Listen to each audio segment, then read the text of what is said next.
अध्याय 17 श्रद्धा के विभाग। अर्जुन ने कहा, हे कृष्ण, जो लोग शास्त्र के नियमों का पालन न करके अपनी कल्पना के अनुसार पूजा करते हैं, उनकी स्थिति कौन सी है? वे सतोगुणी हैं, रजोगुणी हैं या तमोगुणी?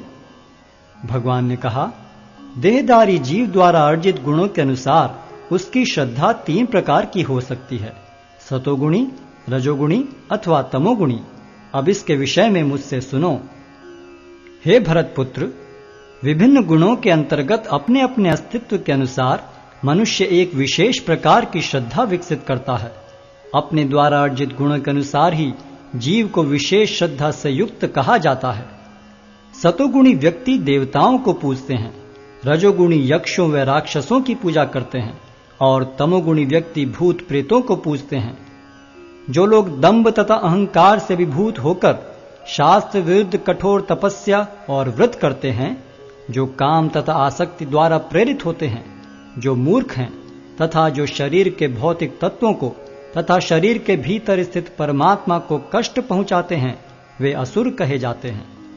यहां तक कि प्रत्येक व्यक्ति जो भोजन पसंद करता है, वह भी प्रकृति के गुणों के अनुसार 3 प्रकार का होता है। यही बात यज्ञ, तपस्या तथा दान के लिए भी सत्य है। अब उनके भेदों के विषय में सुनो।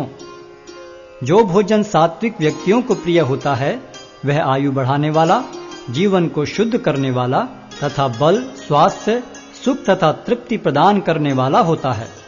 अत्यधिक तिक्त, खट्टे, नमकीन, गरम, चटपटे, शुष्क तथा जलन उत्पन्न करने वाले भोजन रजोगुणी व्यक्तियों को प्रिय होते हैं। ऐसे भोजन दुख, शोक तथा रोग उत्पन्न करने वाले हैं। खाने से 3 घंटे पूर्व पकाया गया, स्वादहीन, वियोजित एवं सड़ा, झूठा तथा अस्पृश्य वस्तुओं से युक्त भोजन उन लोगों को प्रिय होता है जो तामसी होते हैं। यज्ञों में वही यज्ञ सात्विक होता है जो शास्त्र के निर्देशानुसार कर्तव्य समझकर उन लोगों के द्वारा किया जाता है जो फल की इच्छा नहीं करते।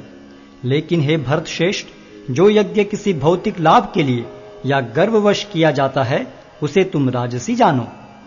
जो यज्ञ शास्त्र के निर्देशों की अवहेलना करके, प्रसाद वितरण किए बिना, वैदिक मंत्रों का उच्चारण किए बिना, पुरोहितों को दक्षिणा दिए बिना तथा श्रद्धा के बिना संपन्न किया जाता है, वह तामसी माना जाता है।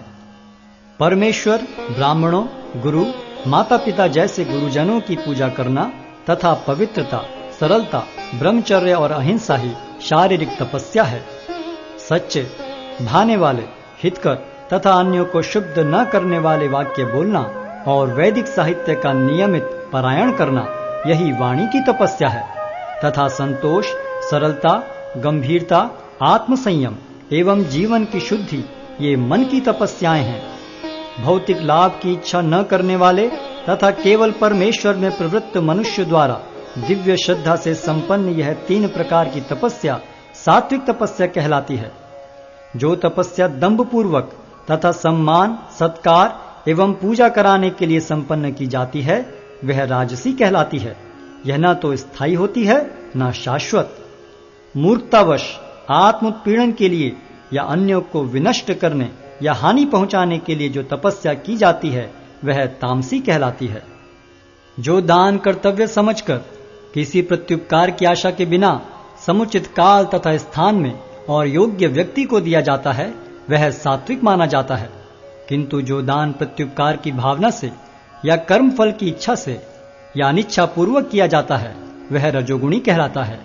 तथा जो दान किसी अपवित्र स्थान में, अनुचित समय में, किसी अयोग्य व्यक्ति को या बिना समुचित ध्यान तथा आदर से दिया जाता है, वह तामसी कहलाता है। सृष्टि के आदिकाल से ओम तत्सत ये 3 शब्द पर ब्रह्म को सूचित करने के लिए प्रयुक्त किए जाते रहे हैं।